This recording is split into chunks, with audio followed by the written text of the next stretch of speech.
अगर आपने mechanical engineering और ऑटोमोबाइल में डिप्लोमा किया है और जॉब ढूंढ रहे हो, या डिप्लोमा करके बीटेक कर रहे हो साथ में जॉब ढूंढ रहे हो, तो ये सरकारी नौकरी तुम्हारे लिए है। बट अनफॉर्चुनेटली बहुत ज्यादा टाइम तुम्हारे पास नहीं है, 2 महीने का टाइम है, या फिर to be very precise 70 days का टाइम है। हिमालय पे चले जाओ। हिमालय पे मतलब आइसोलेट कर लो खुद को, माँ बाप भाई बहन दोस्त मित्र पड़ोसी गर्लफ्रेंड सबसे अलग। 2 महीना एकदम संन्यास ले लो और पढ़ते रहो। अभी डिटेल में डिस्कशन करेंगे। और मैं इतना स्ट्रेस देके इसलिए कह रहा हूं क्योंकि भाई ये जो वैकेंसी आई है ना 110, इस नंबर में वैकेंसी बहुत कम आती है जिस डिपार्टमेंट में आई है। इससे पहले 15, 20, जैसे 2025 में मात्र 15 पोजीशन थी, 1 and 5। तो इस बार नंबर ऑफ वैकेंसी ज्यादा है, दैट्स मीन कि आपके पास अपॉर्चुनिटी ज्यादा है, सिलेक्शन की पॉसिबिलिटी ज्यादा है। और मैं बताऊं आपको बहुत ज्यादा नंबर भी नहीं लाने हैं, पहले नंबर की ही बात कर लेते हैं। टोटल आपका पेपर आपको अगर आपको पता है तो 2 पार्ट में होता है। पार्ट ए होता है आपका 90 मार्क्स का, अभी मैं सिलेबस दिखाऊंगा। सेकेंड पार्ट होता है आपका 120 मार्क्स का, दैट्स मीन कि 210 मार्क्स टोटल है। अब आप सोचो कि आपके सिलेक्शन के लिए आपको कितने मार्क्स लाने भाई? बहुत ज्यादा नहीं, बहुत ज्यादा नहीं, मात्र 135 से लेके 145 के बीच में अगर आप मार्क्स ले आते हो तो आपका सिलेक्शन हो जाएगा। ये वाले तो श्योर हो जाएंगे, ये वाले थोड़े बॉर्डर पे रहेंगे। ये मैं जनरल की बता रहा हूं। अगर आपके पास कोई कैटेगरी है तो 5-10 नंबर कम भी कर सकते हो। इसके पहले जो 15 पोस्ट मैंने कहा है उसमें ये कट ऑफ गया हुआ है, मतलब 149 गया हुआ था जनरल का कट ऑफ। ओबीसी का या ईडब्ल्यूएस का, ओबीसी की सीट नहीं थी, ईडब्ल्यूएस का कट ऑफ गया था 146। फीमेल का कट ऑफ गया था 85 जनरल के फीमेल का। तो आप सोच के देखो कि बहुत अच्छी अपॉर्चुनिटी है। थोड़ा सा मेहनत करके पढ़ लेना है। क्या करना है? पढ़ लेना है। अब कैसे पढ़ना है? ये जो 70 डेज है आपको कैसे यूटिलाइज करना है? 70 डेज क्यों है भैया? क्योंकि आपका जो एग्जाम है वो है 31 अगस्त 2026। ये एग्जाम डेट ऑलरेडी डिक्लेयर हो गई है, तो टारगेट बना के पढ़ना है। होपफुली अगर आपने फॉर्म भर लिया है तो वेल एंड गुड, पढ़ाई शुरू करिए। अगर फॉर्म नहीं भरा है तो कैसे फिलअप करना है? ये आपकी ओजस वेबसाइट है, नीचे जाइए, GSSB सेलेक्ट करिए। अब इसमें जितनी भी वैकेंसी आई हुई है सब आपको नजर आ जाएंगी। आपकी जो वैकेंसी है नीचे स्लाइड करके आ जाना है, एडवर्टाइजमेंट नंबर है 419, ये आप देख पाओगे। इस पे क्लिक करोगे, आप अप्लाई पे क्लिक करिए, बाकी डिटेल आ जाएगी। नर्मदा वाटर रिसोर्स बहुत बढ़िया जॉब होती है, एकदम मजे की जॉब होती है। 50,000 भी मिलेंगे, मजा भी मिलेगा, पोस्टिंग भी अच्छी जगह होती है, मतलब बहुत अच्छी अपॉर्चुनिटी है। अब आपको करना कैसे है? इस अपॉर्चुनिटी को इनकेस कैसे करना है, बाकी सब चीजें देख लेना। 29 इज द लास्ट डेट। मैं कुछ चीजें बता दूं आपको जल्दी में। 29/6 is the last date. Last date तक अगर आपका अभी अब करंट डिप्लोमा में हो भी, अगर इस डेट या इससे पहले आपका रिजल्ट आ जाता है तो भी आप इस पोजीशन के लिए एलिजिबल हो। इसके बाद आता है तो आप एलिजिबल नहीं हो, क्योंकि जो भी क्राइटेरिया होगी इसी डेट से कंसीडर, ये कट ऑफ डेट है, इसी डेट से कंसीडर किया जाएगा आपकी एलिजिबिलिटी को। ठीक है, फॉर्म फिलिंग ऑलरेडी स्टार्ट हो गया है। ये आपका लास्ट डेट है, तो आपको लास्ट डेट या लास्ट मिनट का वेट नहीं करना है, फॉर्म फिल कर लीजिए। कैसे फिल करना है? अब ये देखिए, अप्लाई नाउ पर क्लिक करिए, जो भी डिटेल आपसे पूछा जाता है फिलअप कर दीजिए, दैट्स इट। ये आपका एडवर्टीजमेंट है। अब इसमें हम लोग बहुत ज्यादा डिस्कशन करेंगे नहीं। इसी में नीचे ना आपको सिलेबस दिया हुआ है, तो सीधा मैं चलता हूं सिलेबस पे, क्योंकि वही इंपॉर्टेंट है आपके लिए। बाकी सब तो चीजें चलती रहेंगी, है कि नहीं। पहले ये देख लेते हैं कि आपका सिलेबस है क्या। स्लाइड करके नीचे मैं ले आता हूं। ये सिलेबस इंपॉर्टेंट है, इसको रट लो भैया। जैसे भी रट सकते हो तुम, जैसे भी कर सकते हो। होपफुली आप पहले से पढ़ रहे होगे, पहले से नहीं पढ़ रहे हो, डिप्लोमा ठीक से किया है, डिप्लोमा ठीक से नहीं किया है, बीटेक कर रहे थे वो ठीक से कर रहे हो। इन शॉर्ट आपको चीजें आती हैं तो आप कर ले जाओगे। है क्या? पार्ट ए जैसे मैंने आपको बताया 90 मार्क्स का होगा। ये बेसिकली नॉन टेक्निकल है। इसमें भी मैक्सिमम वेटेज आपका रीजनिंग और डाटा इंटरप्रिटेशन, क्वांटिटी एप्टीट्यूड का, मतलब रीजनिंग और एप्टी वाला जो पोर्शन है वो 60 मार्क्स का आएगा। इंजीनियर हो, आपसे उम्मीद किया जाता है कि बेसिक क्लास 8 की जो मैथ होती है वो तो आप कर ही लोगे। थोड़ा आपको प्रैक्टिस करना है, यूट्यूब पे बहुत सारी मैराथन क्लासेस मिल जाएंगी, देख लो फंडामेंटल। एक बुक ले लो, जितना ज्यादा प्रैक्टिस कर सकते हो, डेली 50-100 क्वेश्चन सॉल्व कर डालो, फिर बाद में पेपर सॉल्व करना स्टार्ट करो, पीवाईक्यू सॉल्व करना स्टार्ट करो। कोई सी भी बुक ले लो, बहुत सारे लोग पूछते हैं कौन सी बुक ले, तो इसकी आप कोई सी भी बुक ले लो। इसके चक्कर में मैं कहूंगा ज्यादा मत पढ़ना, मुझे पता है आप डिप्लोमा के बच्चे हो, करंट अफेयर थोड़ा सा आपका कम रहता है, अगर आप पढ़ते हो जानते हो तब पढ़ सकते हो, पर थोड़ा सा आपकी मतलब ये कंसर्न से दूर रहता है। और चूंकि 10 मार्क्स का है, सिलेबस थोड़ा सा ज्यादा है, तो मार्क्स ग्रैब करना आसान नहीं होगा। फिर भी अगर पढ़ना चाहते हो तो मैं कहूंगा प्रियम्बल बहुत मुश्किल नहीं, एक आध क्वेश्चन, ज्यादा क्वेश्चन कहां से पूछे जाते हैं, जो प्रेसिडेंट है, वाइस प्रेसिडेंट है और गवर्नर है, अगर पढ़ना ही चाहते हो तो ये पढ़ लेना। मुझे लगता है 2-3 से क्वेश्चन, 2 या 3 क्वेश्चन वहां से आ जाएंगे आपकी ये 10 मार्क्स में से। और बाकी चीजों पढ़ने में थोड़ा सा आपको दिक्कत होगी, फंडामेंटल राइट्स पढ़ना होगा तो पढ़ लेना, और एक प्रियम्बल छोटा सा चीज है, ये 3 चीजें पढ़ लो, आपके 4 से 5 नंबर यहां से भी आ जाएंगे आसानी से, बहुत मुश्किल नहीं होगा। मैंने कराया भी है कहीं, ये शायद कुछ बेसिक्स कराया, मैं डाल भी दूंगा आपको, पीडीएफ भी मैंने इससे पहले शेयर किया हुआ है, वो भी शेयर कर दूंगा। टेस्ट है हमारा एक, उसमें मैं वो पीडीएफ डाल दूंगा, आप पढ़ लेना। प्रिंसिपल के लिए, क्लास 1 के लिए मैंने शेयर किया था, डायरेक्टली वहां से क्वेश्चन पूछे गए थे।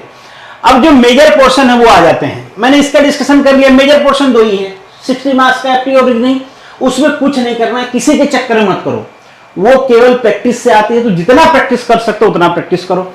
अब आ जाओ यहाँ पे, ये गुजराती और इंग्लिश देख लेना, पढ़ने की एकदम जरूरत नहीं है, आए एग्जाम में कर देना, नहीं आए मत करना, कि भाई 60 डेज में आप सारा पढ़ नहीं सकते हो। मैंने पहले ही कहा कि आपको 135 से 145 लाना है ना, खुद को देखो कि आप कहां पे मार्क्स ग्रैब कर सकते हो, कौन सा पोर्शन आपका अच्छा है, कौन से पोर्शन में कम एफर्ट करके आप ज्यादा नंबर ला सकते हो, वही फोकस करो। बहुत सारे लोग होते हैं ना, उनमें एंजाइटी होती है कि अरे यार ये तो मुझे आता ही है, मैं दूसरा पढ़ लेता हूं जो नहीं आता है, और जो उनको आता था, जिसको एज्यूम कर रहे हैं कि वो उनको आता है, वो उनको ठीक से नहीं आता है। एग्जाम में थोड़ी सी भी गलती करोगे तो उसके नेगेटिव नंबर ही मिलने वाले हैं। वो ये नहीं देखेगा भैया तुम तो 80% जानते थे, मात्र 20% से चूक गए, वहां पे ऐसी कोई सिंपैथी नहीं चलती है। Specially MCQ, computer based test होता है इसका, लास्ट ईयर का पेपर भी आप देख सकते हो, पेपर बहुत मुश्किल नहीं आता है, मॉडरेट या इजी कह सकते हैं, इजी से जस्ट एक आध स्टेप आगे रहता है, मतलब वो थोड़ा सा कह सकते हो हैवी वाला इजी होता है, मतलब हैवी वर्ड थोड़ा सा मैं वो बोल रहा हूं, 1 लाइनर क्वेश्चन पूछे जाते हैं, तो बहुत टेंशन लेने की जरूरत है नहीं, ठीक है। बाकी अगर आप किसी और एग्जाम के, एई के और किसी और एग्जाम की प्रिपरेशन की हो तो बहुत मुश्किल नहीं होगा ये निकालना। नियरली सारी चीजें इसमें दिया गया है, देखो थर्मोडायनेमिक्स का नियरली पूरा सिलेबस है, तो आपको पूरा थर्मोडायनेमिक्स पढ़ना है, फ्लूइड मैकेनिक्स आपको पूरा पढ़ना है, पावर इंजीनियरिंग। अनफॉर्चुनेटली ऑटोमोबाइल तो इसमें एलिजिबल है, पर ऑटोमोबाइल का जो कोर ऑटोमोबाइल है वो सिलेबस का हिस्सा नहीं है, रेफ्रिजरेशन पढ़ना है। हालांकि ये सारे सब्जेक्ट ऑटोमोबाइल वाले पढ़ते हैं, पर उनकी शिकायत होती भाई हमारे भी तो कुछ सब्जेक्ट डाल दो, जैसे कि आरटीओ वाले डालते हैं, पर यहाँ पे नहीं डाला हुआ है तो कुछ कर नहीं सकते हैं।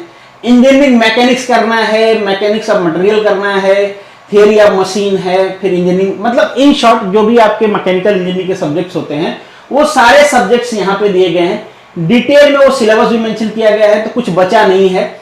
ये सब चीजें हैं। अब ये सब पढ़ेंगे कहां से? मैं जनरली कहता हूं कि वाईसीटी बुक ले लो, अगर आपको बुक से पढ़ना है तो वो बुक पढ़ लो, उसमें सोल्यूशन भी दे रखा है। जो क्वेश्चन थोड़े हैवी होंगे उनको छोड़ देना है, जो क्वेश्चन इजी 1 लाइनर होंगे उनको कर लेना है, ठीक है। एक तरीका और है, अगर आप किसी का कोर्स पसंद करते हो तो बाय कर सकते हो, मेरा अगर कुछ पसंद है तो मेरा भी ले सकते हो भाई, अपनी भी मार्केटिंग कर ही लेते हैं लगे हाथ। मार्केटिंग इन द सेंस कि अगर आप बाय करना चाहते हो तो कर लो, अगर आपको पढ़ना है तो।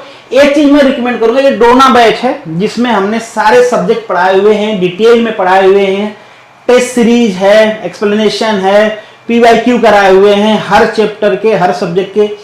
अगर आप कर सकते हो तो ये ले सकते हो, थोड़ा ये महंगा है रिलेटिवली। अगर पहले से आप डोना बैच लिए होंगे, अगर आपको लेना होगा तो मुझे मैसेज करना, 50% ऑफ हो जाएगा ओल्ड स्टूडेंट्स के लिए।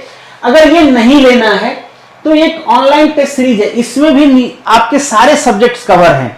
इसका क्या फायदा, आपको टेस्ट देने को मिल जाएगा, और चूंकि टेस्ट में ऐसा होता है कि भाई ये क्वेश्चन नहीं आ रहा है, आप कैसे समझे कि ये क्या होगा, थोड़ा हैवी क्वेश्चन है उसमें, ए लेवल के, डी लेवल क्वेश्चन है, और एक आप ए डी या फिर डबल ई लेवल के क्वेश्चन सॉल्व करते हो तो उसमें 10, 12, 15 वन लाइनर सॉल्व हो जाते हैं। उस टाइप के क्वेश्चन भी इसमें दिए गए हैं।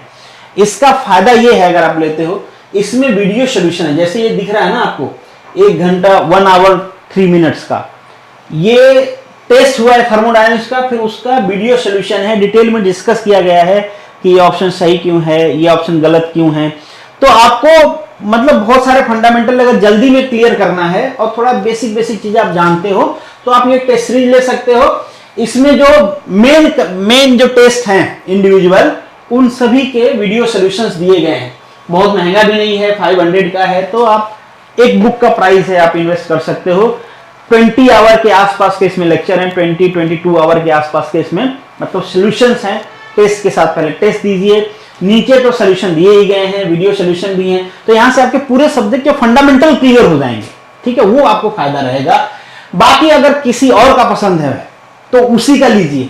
क्यों ऐसा इसलिए होता है कि अगर हमारी ट्यूनिंग किसी से मैच होती है ना तो उसी से पढ़ना चाहिए। मैं ये नहीं कहूंगा भाई मेरा वाला ले लो, जिससे आप पढ़ते हो, जिससे आपको लगता है कि सीख सकते हो। अल्टीमेटली तुम्हारा सिलेक्शन इंपॉर्टेंट है, किसी का कोर्स इंपॉर्टेंट नहीं है, 500-1000 रुपया कमाना इंपॉर्टेंट नहीं है। वो देखो तुम कि तुमको कहां पे मजा आता है, वो वाला कोर्स पढ़ लो, कोई प्रॉब्लम वाली बात नहीं है। अब एक चीज मैं और आपको समझाना चाहूंगा कि कैसे करें, प्रिपरेशन कैसे करें। ये सारे सब्जेक्ट्स हैं, देख के थोड़ी सी घबराहट सी होती है। तो इसमें से कुछ सब्जेक्ट के, हर सब्जेक्ट के कुछ कुछ टॉपिक्स ऐसे होते हैं जहां से फ्रिक्वेंटली क्वेश्चंस पूछे जाते हैं। जैसे एग्जांपल के लिए ये लीनियर प्रोग्रामिंग है, सिंप्लेक्स है, ट्रांसपोर्टेशन है, असाइनमेंट है, नेटवर्क फ्लो है। तो अब ये पूरा पढ़ें, अगर पूरा पढ़ने का आपके पास टाइम है तो वेल एंड गुड, पूरा पढ़िए। नहीं तो हमको शॉर्टलिस्ट करना होता है। ये कैसे पता चलेगा? PYQ देख के। जनरली जो क्वेश्चन होगा पर्ट और CPM से हो जाएगा, सिंपल क्यू थियरी से हो जाता है, नेटवर्क से हो जाता है, असाइनमेंट, ट्रांसपोर्टेशन, सिंप्लेक्स, ये थोड़े बड़े टॉपिक्स हैं तो यहां से क्वेश्चन नहीं आता है। ये लीनियर प्रोग्रामिंग से कभी कभी 1 लाइनर क्वेश्चन आ जाते हैं। तो ये आपको ना थोड़ा सा रिसर्च करना पड़ेगा कि कौन कौन से टॉपिक पढ़ें। अभी के वीडियो में नहीं, मैं कभी डिटेल में अगर चाहिए तो अगर आप लोग कमेंट करोगे ना तो इन पे बता दूंगा कि भाई ये टॉपिक पढ़ रहे हो, अगर ये सब्जेक्ट पढ़ रहे हो तो एटलीस्ट ये टॉपिक तो पढ़ ही लेना, इसको स्किप मत करना। यहां से क्वेश्चंस बनते हैं तो आपका काम थोड़ा आसान हो जाएगा।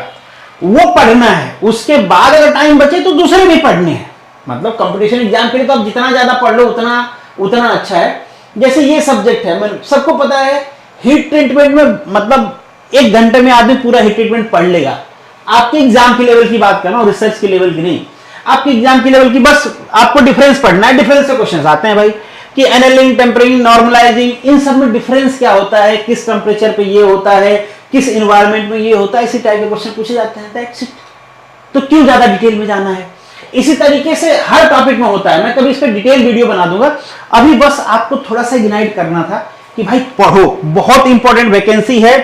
नंबर रिलेटिवली ज्यादा है, मैकेनिकल में बहुत नंबर में वैकेंसी नहीं आती है, इस टाइप की अपॉर्चुनिटी कम ही आती है कि नंबर ऑफ वैकेंसी ज्यादा हो।